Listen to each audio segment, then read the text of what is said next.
जय श्री ओम नमः सिद्धेभ्यः नमो अरिहन्ताणं नमो सिद्धाणं नमो आयर्याणं नमो वज्रायाणं नमो लोहे सव्वसाहुणं जिन स्वानुभूति से खिरी मम स्वानुभूति मधिगिरि श्री विमल धारा जैन श्रुत आनंद अमृत से भरी समता प्रवाह भावती रागादि विकल्प तोरी के माँ सरस्वती प्रतिभाव वंदन दृष्टि निज में जोरी के दृष्टि निज में जोरी के।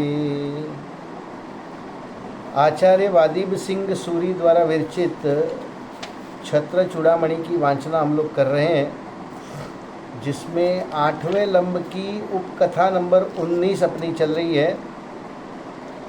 और उस उपकथा में परिस्थितियाँ ये बनी थी कि कुछ चोरों द्वारा गायें चुरा ली गई थी, जिससे जो प्रजाजन थी वो चित्कार करती हुई रोती हुई राजा दृढ़मित्र के दरबार में पहुंची थी, जो जीवनधर कुमार के ससुर थे। तो जीवनधर कुमार ने उन लोगों की चित्कार सुनते ही जंगल की ओर प्रस्थान किया गायों को छुड़ाने के अभिप्राय से।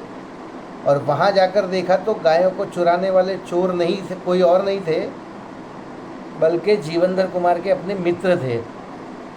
फिर दोनों सभी मित्रों में परस्पर स्नेह मिलन हुआ और मित्रों ने जो मित्र थे जीवनधर कुमार के, उन्होंने जीवनधर कुमार का मतलब अविस्मरणीय सत्कार किया, मतलब अभूतपूर्व, जैसा कभी सत्कार आदर सत्कार नहीं किया हो ऐसा किया।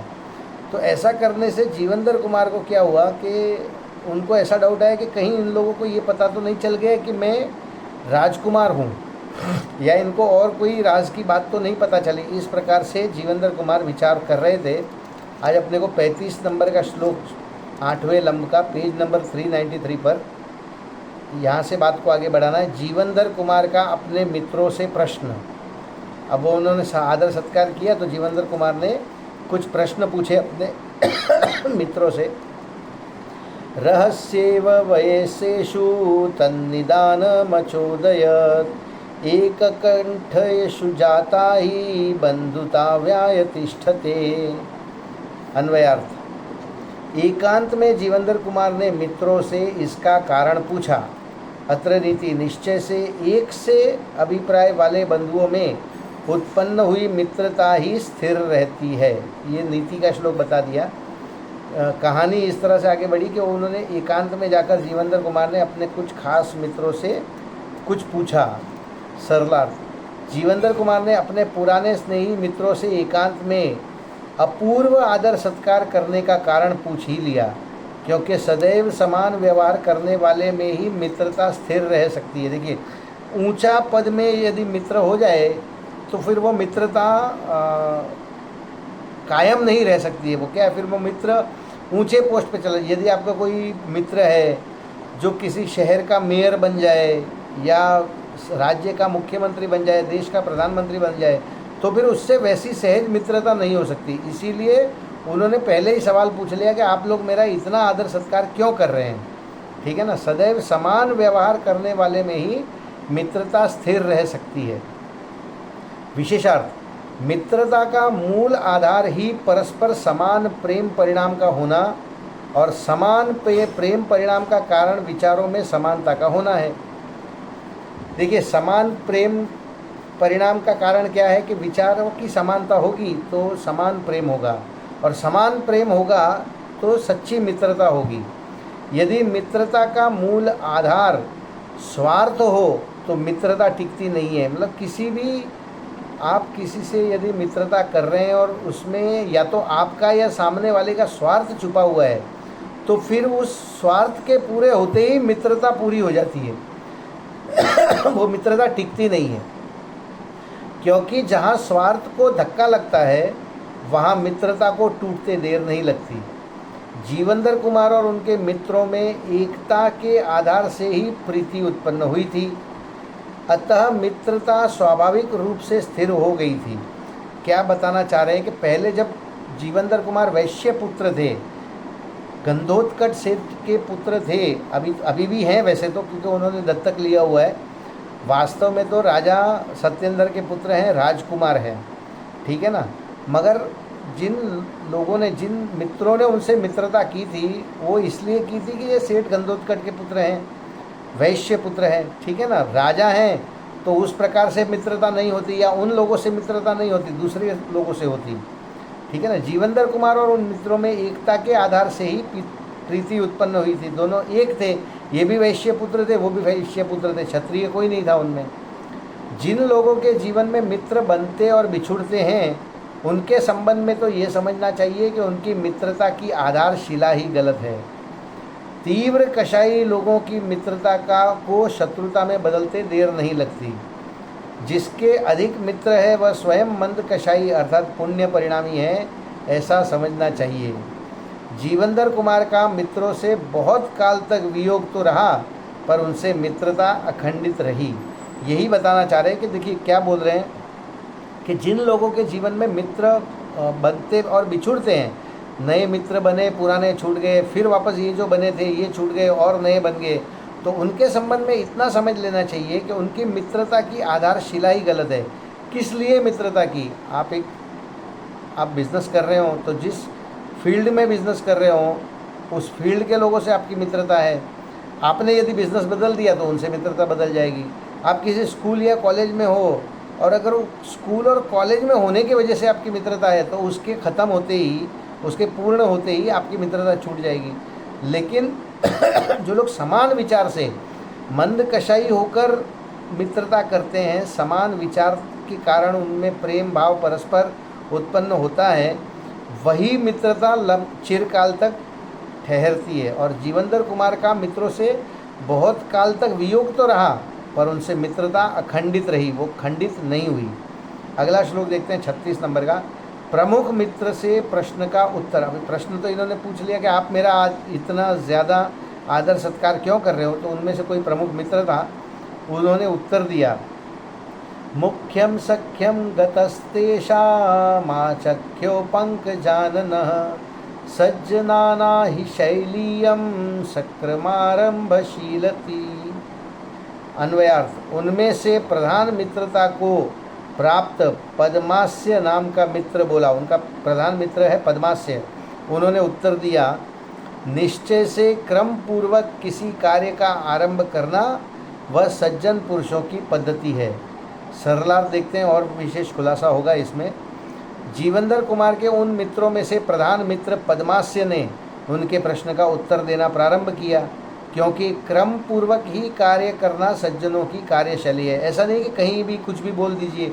अभी इन्होंने बोलना शुरू किया है तो ये उनके प्रमुख मित्र हैं, इसलिए ये उनको उत्तर दे रहे हैं। विशेषार्थ, प्रश्न तो जीवंदर कुमार ने सभी मित्रों से किया था, पर उत्तर मित्रों में प्रधान पद्मास्य ने ही दिया।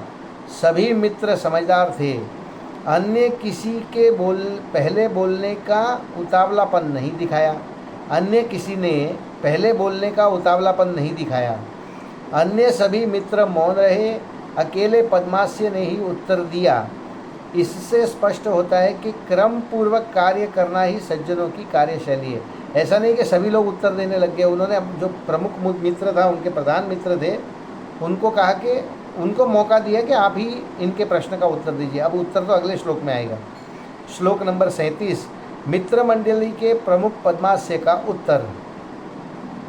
स्वामिन स्वामिनि वियोगेऽपि युक्ता दुग्धा सुभिर्वयम् अस्तोक भाव विभो यज्ञेन हस्तग्राहम ग्रहादिव। अन्वयार्थ, हे स्वामी, आपका वियोग होने पर, जले हुए प्राणों से युक्त होने पर भी ऐसा नहीं, हे स्वामी, आपका वियोग होने पर, जले हुए प्राणों से युक्त होने पर भी हम लोग भविष्य में उदय होने वाले महान भाग्य से हस्तावलंब देकर ग्रहण किए हुए के सदृश जीवित रहे। क्या बताना चाह रहे हैं जीवन सरलार्थ में इसका खुलासा होगा। हे बंधुवर, उस समय हमारे पाप के उदय से राजपुरी नगरी से आपके चले जाने पर हम सभी मित्रगण मृत्यु तुल्य हो गए थे, किंतु वास्तव में देखा जाए तो भविष्य में होने वाले आपके शुभ दर्शन रूपी महासौभाग्य ने ही हमें बलात् जीवित रखा था। क्या हो गया था, ये घटना सभी को ध्यान में ही है कि काष्ठांगार ने मृत्युदंड दे दिया था जीवेंद्र कुमार को। वहाँ से वो देव जो था अभ्यंतर देव, वो उन्हें उठाकर लेकर चला गया। अब प्रजा के लिए तो जीवेंद्र कुमार को मृत्युदंड मिला हुआ था। ये मृत्युदंड की खबर सुनकर राजपुरी नगरी में जो उनके मित्रगण थे, उनकी अवस्था मृत्यु तुल्य हुई हो गई थी।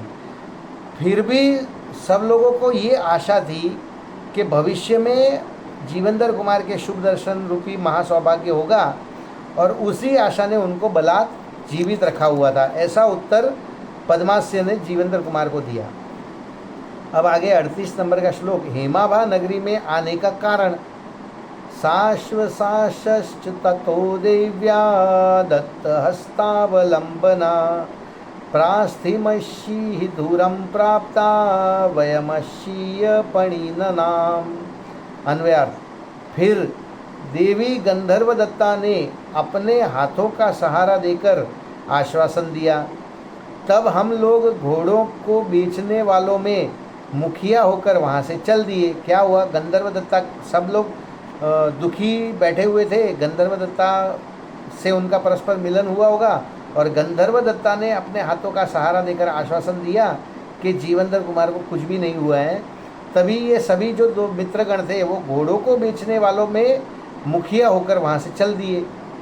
सरलार्थ।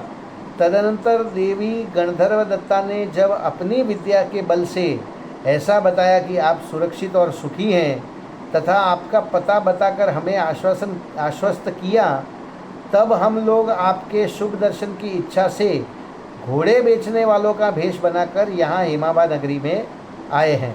वो ऐसे तो डायरेक्ट तो आ नहीं सकते, इसलिए घोड़े बेचने वालों का भेष बनाकर यहाँ पे हेमाभा नगरी में पहुँचे हैं। अगला श्लोक 39 नंबर का। पद्मास्य का प्रवास समाचार। अतिलंघ्य ततोध्वना मध्य श्रम विहायने दंडकारण्य विख्यातम तापसाश्रममाश्रिता। अन्वयार्थ। इसके अनंतर बहुत सा मार्ग तय करके मार्ग की थकावट दूर करने के लिए दंडकारण्य में प्रसिद्ध तपस्वियों के आश्रम में पहुँचे। सरलार्थ। हम लोग राजपुरी नगरी से चलकर बहुत सा मार्ग तय करने के बाद मार्गजन्य थकावट दूर करने के लिए दंडक वन में प्रसिद्ध तपस्वियों के आश्रम में पहुँचे। अभी कुछ कहानी बता रहे, घटना बता रहे, उसको हम आगे पढ़ते हैं। श्लोक नंबर 40 में। पद्मास्य आदि को एक महिला का दिखाई देना। दर्शनम दर्शनम ततो दृश्यम विहरन्तो विश्वतम अपश्याम क्वचित् कांचीन पुण्यत पुण्यमात्मरम। अन्वयार्थ। यहाँ चारों ओर मनोहर वस्तुओं को देख देख कर विहार करते हुए हम लोगों ने किसी स्थान में पुण्योदय से किसी पवित्र माता को देखा। क्या घटना घटी।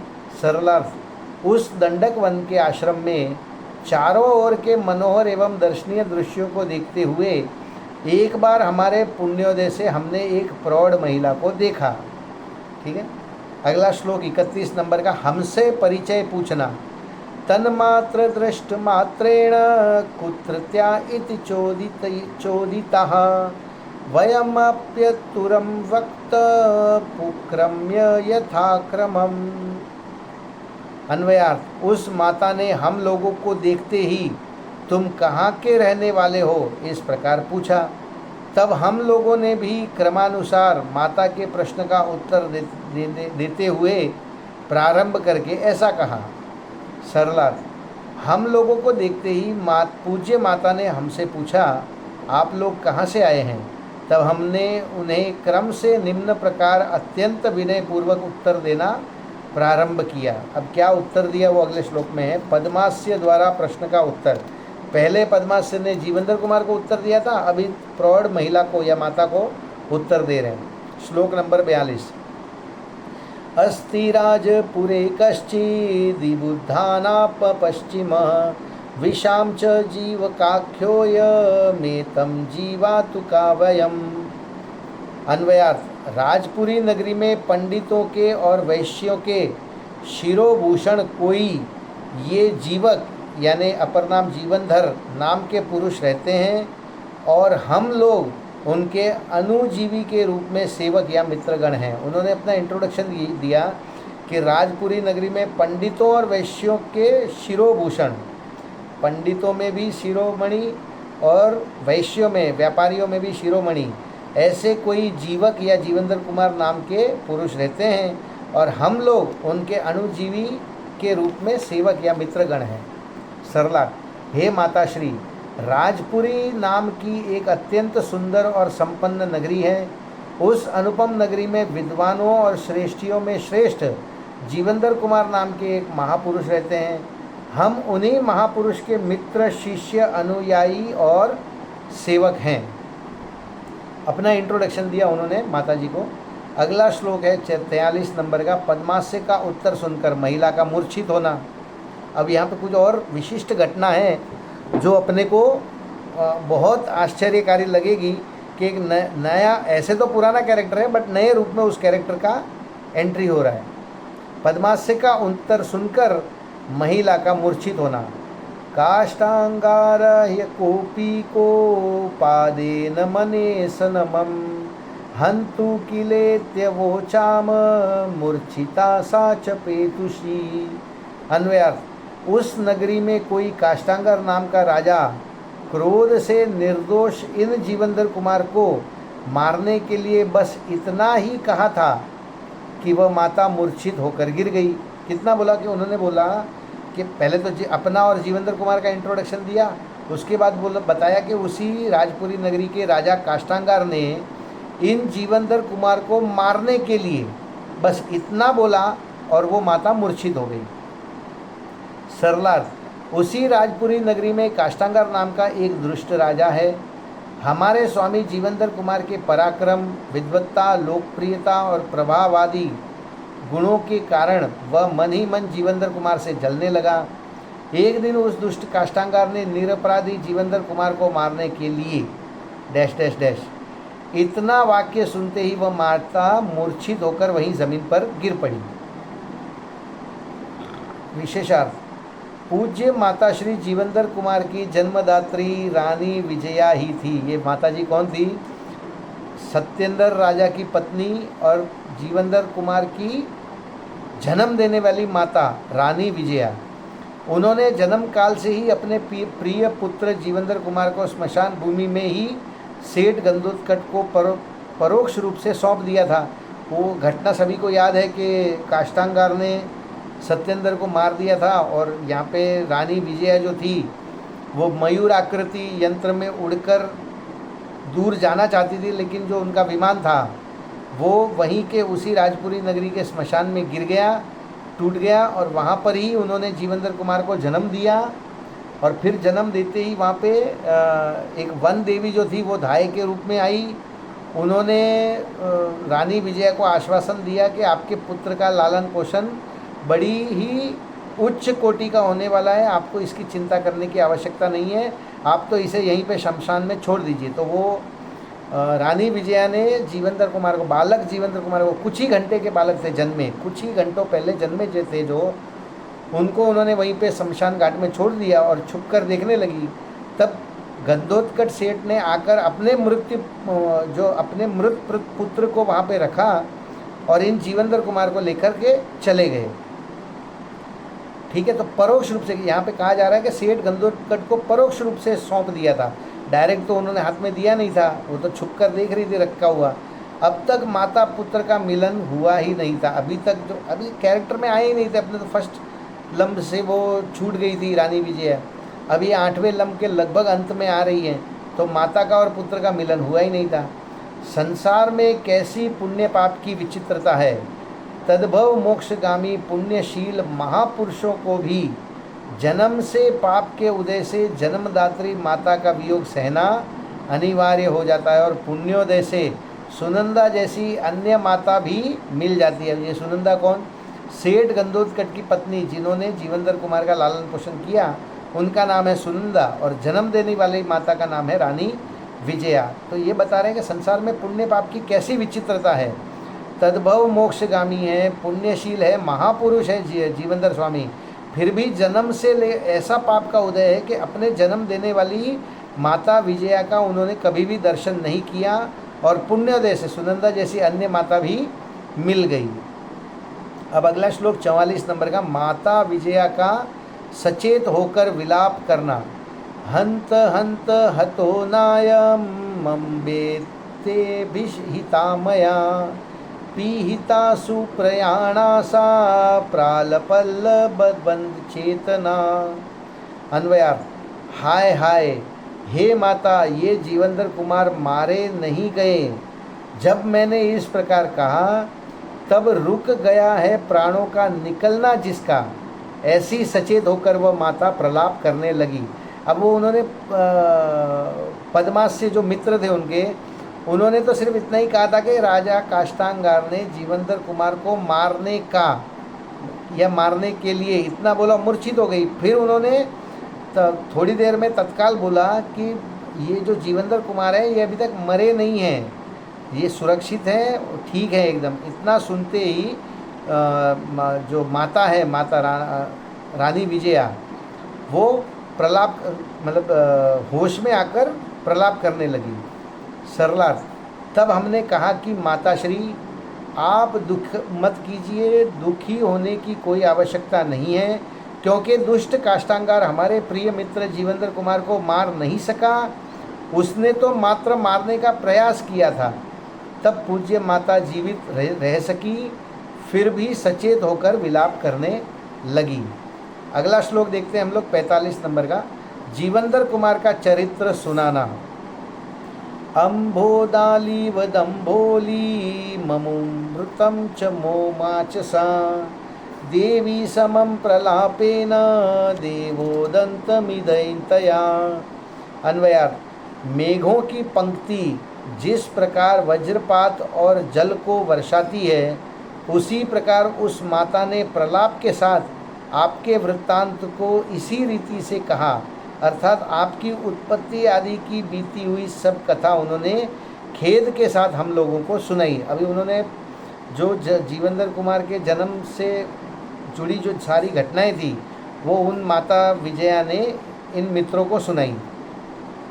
सरलार्थ, जिस प्रकार मेघों की माला जल वृष्टि के साथ साथ ही कभी कभी बिजली को भी गिराती है, उसी प्रकार उन पुण्य मूर्ति माता श्री ने अश्रु जल की धारा छोड़ते हुए आपका चरित्र भी सुनाना प्रारंभ किया। विशेषार्थ, माता विजया केवल विलाप ही नहीं करती थी, वे विलाप करते करते हमारे पूछे बिना ही पुत्र स्नेहवश आपका परिचय भी सुनाती जाती थी। मातृ हृदय का परिणाम ही ऐसा होता है। पुत्र के वियोग में मात्र उनका रोना ही नहीं होता, रोने के साथ साथ पुत्र के गुणों का स्मरण करना और उसका कथन करना दोनों ही साथ साथ चलते हैं। ठीक है, वो अपनी कथा सुना रही थी।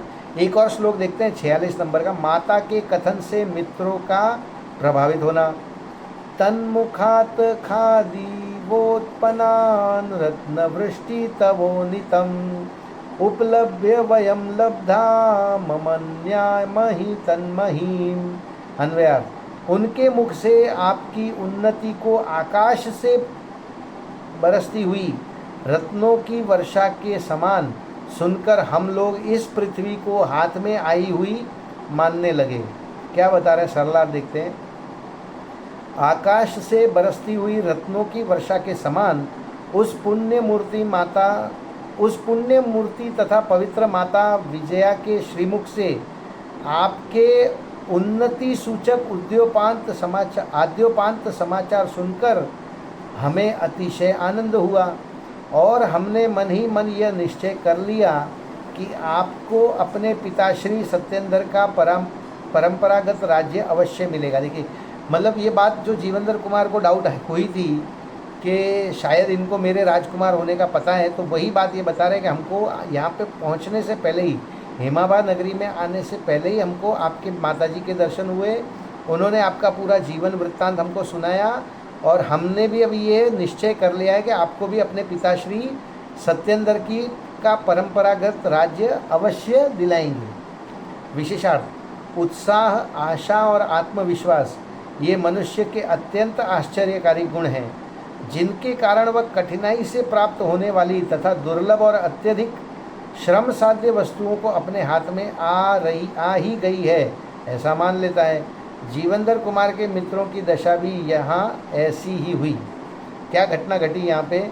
अभी जीवनधर कुमार राजपुरी गए ही नहीं है, राज्य प्राप्ति की कुछ योजना भी नहीं बनी है, तो भी उनके मित्र, अपने मित्र जीवनधर कुमार ने राजपुरी का राज्य प्राप्त कर ही लिया है ऐसा मान लिया। तो इतनी खुशी हुई उन लोगों को माता विजया से उनका दृष्टांत सुनकर। फिर उन्होंने मन ही मन में निश्चय कर लिया कि इस दुष्ट काष्टांगार को हटाकर हम जीवनधर कुमार को राजा बनाएंगे। इस प्रकार से सिर्फ विचार कर रहे हैं। अभी तो जीवनधर कुमार पहुँचे भी नहीं है राजपुरी नगरी में, मगर उनको ऐसा लग रहा है कि हमारे मित्र जीवनधर कुमार राजपुरी नगरी के राजा बन गए हैं। यदि मनुष्य को भावी आशा की किरण साथ में न हो तो उसका जीवन ही दुखमय हो जाता है। भविष्य में जो होना है वही होता है, किंतु मनुष्य की भविष्य में आशा अपेक्षा की पूर्ति हो ही जाएगी। इस भावना से ऐसे दुख के काल में भी सुखमय स्वप्न देखा करते हैं। देखिए, फ्यूचर में मेरे साथ ऐसा हो जाएगा, मैं ये घटना मेरे साथ घट जाएगी, ये वस्तु मुझे मिल जाएगी, या ये कष्ट मेरा दूर हो जाएंगे। इस आशा से और ऐसी भावना से ही दुख के काल में भी सुखमय स्वप्न मनुष्य देखा करता है। आशा को उत्साह और आत्मविश्वास का साथ मिले तो उसकी आशा अपेक्षाएं दिन दुनी रात चौगुनी बढ़ना स्वाभाविक ही है। देखिए, क्या आशा को उत्साह और आत्मविश्वास मिले, यदि उनको आत्मविश्वास हो कि हम इस कार्य को कर लेंगे, तो उसकी आशा और अपेक्षाएं दिन दुनी और रात चौगुनी बढ़ना स्वाभाविक ही हैं। हम भी यही आशा करते हैं कि बहुत ही अल्पकाल में हम लोगों भी सम्यक दर्शन की प्राप्ति करके मोक्ष मार्ग की शुरुआत करें। इसी मंगल भावना से आज की चर्चा को यहीं समाप्त करते हैं। अभी जिनवाणी स्तुति। हे जिनवाणी भारती तो हे जपो दिन रैन, जो तेरी शरणाग्रहे सो पावे सुख चैन। जावाणी के ज्ञान ते सूझे लोकालोक, सो वाणी मस्तक नमो सदा देत हूँ ढोक, सदा देत हूँ ढोक, सदा देत हूँ ढोक। बोलिए जिनवाणी मात की जय हो।